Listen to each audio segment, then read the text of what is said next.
Pasukan Gerakan Am menahan 7 individu termasuk seorang tekong darat warga Myanmar dalam optaring wawasan Kelantan di sekatan Jalan Raya Lalang Pepuyu awal pagi semalam. Operasi kira-kira jam 4 pagi itu dijalankan selepas anggota mengesan sebuah produa beza dalam keadaan mencurigakan dari arah Rantau Panjang. Pemeriksaan mendapati pemandu merupakan lelaki warga Myanmar yang membawa 6 pendatang asing tanpa izin terdiri daripada 4 lelaki dan 2 wanita tanpa dokumen sah. Siasatan awal mendapati suspek membawa parti dari Kota Baru ke Kuala Lumpur dengan bayaran RM300 seorang selain menerima arahan melalui aplikasi WhatsApp daripada individu dipercayai ejen di ibu negara. Suspek mengaku melakukan kegiatan itu antara 3 hingga 4 kali sebulan.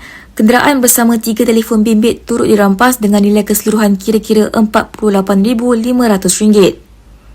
Kes disiasat mengikut Seksyen 26A Atip Som 2007 serta Seksyen 6-1-C Akta Imigresen 1959-63.